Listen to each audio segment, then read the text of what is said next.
कि जब 65% मुस्लिम है तो हिंदू कैसे जीत गया। आज पहला दिन है इन लोगों का सदन में। हमने अनुरोध किया था जो नए सदस्य जीत के आए हैं कम से कम परिचय करा दें, हम लोग भी पहचान लें।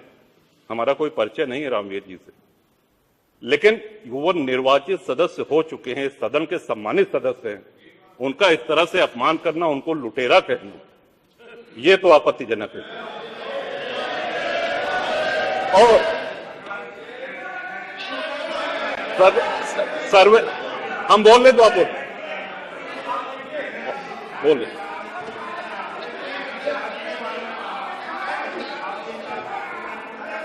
माननीय अध्यक्ष जी, 2 मिनट में अपनी बात 2 मिनट में अपनी बात समाप्त कर रहा हूं। 2 मिनट में अपनी बात समाप्त कर रहा हूं। हम लोगों ने भी बड़े धैर्य से सुना। तो इस सदन का एक क्राइटेरिया, एक मापदंड क्या ये तय मान लिया जाए कि जहां हिंदू अधिक है वहां हिंदू विधायक को ही जीतना चाहिए, मुस्लिम विधायक सिर्फ वहीं से जीतना चाहिए जहां मुस्लिम की आबादी 50% से अधिक है। अगर ऐसा नहीं हुआ तो ये मान लिया जाए कि वोटों की लूट हो रही है या विधायक लुटेरा बन के वोट को लूट करके जीत करके आया है, बेईमानी से आया है। तो श्रीमान, ये तो इन शब्दों को कार्रवाई से हटाया जाना चाहिए। ये सदन के विधायक का अपमान है।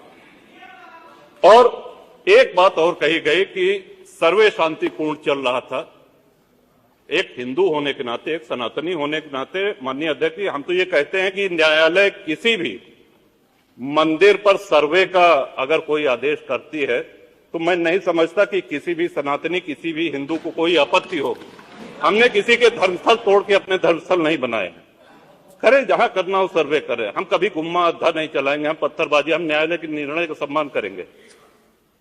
तो शासन का काम, प्रशासन का काम तो न्यायालय के निर्णय को लागू कराना होता है। तो इसलिए माननीय अध्यक्ष जी, इस पे चर्चा कराई जाए। चर्चा में भाग लेने की इच्छा इधर भी है, इधर भी है, बहुत से लोगों की है, और चर्चा कराई जाएगी तो बहुत सी सच्चाइयां सामने आएंगी। माननीय सदस्य कुंवर रघुराज प्रताप सिंह जी ने यहाँ पर यह बात बहुत स्पष्ट की कि हम तथ्यों को छुपा करके कब तक जनता को गुमराह करेंगे। हर व्यक्ति जानता है कि माननीय न्यायालय के आदेश पे सर्वे का कार्य हो रहा था और सर्वे हो रहा था। दूसरा, मैं आपसे पूछना चाहता हूं, आप पश्चिम में जाएंगे, पता नहीं आप कैसे हैं, आपके पूर्वज भी हो सकता है, और पश्चिम उत्तर प्रदेश के हमारे सभी लोग अपने सामान्य संबोधन में राम राम ही कहते हैं। तो जय श्री राम कहां से सांप्रदायिक संबोधन हो गया? कहां से सांप्रदायिक संबोधन हो गया? हमारे यहां हम जगते हैं, राम ही राम बोलते हैं, मिलते हैं, राम राम का संबोधन होता है, और अंतिम यात्रा में विदा करते हैं तब भी राम नाम सत्य है ही बोलते हैं। राम के बगैर तो हमारा कोई काम ही नहीं है। और अगर जय श्री राम किसी ने बोली दिया तो इसमें उत्तेजना का मतलब, ये नियत आप समझ सकते हैं उस नियत को। ये चढ़ाने वाला नहीं है, ये चढ़ाने वाला नहीं है, ये चढ़ाने वाला नहीं है।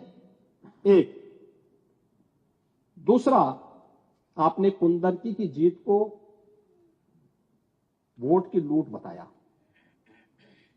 आप एक सदस्य का अपमान कर रहे हैं। आपके सदस्य की तो जमानत जब्त हो गई वहां पे। और क्या ये सच नहीं है? इस समय तो आज डिजिटल मीडिया का है। वहां का पठान, वहां का शेख सब कह रहे साहब हमारे पूर्वज तो हिंदू थे और आप भी, आपके पूर्वज भी हिंदू थे। क्या ये सच नहीं है?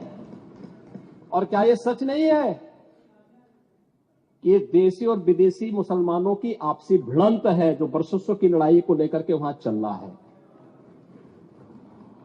आप लोग सच पे पर्दा डालने का प्रयास कर रहे हैं, लेकिन एक चीज नोट करना कि सूर्य को, चांद को और सत्य को बहुत देर तक छुपा कोई नहीं सकता है, और सत्य जरूर सामने आएगा।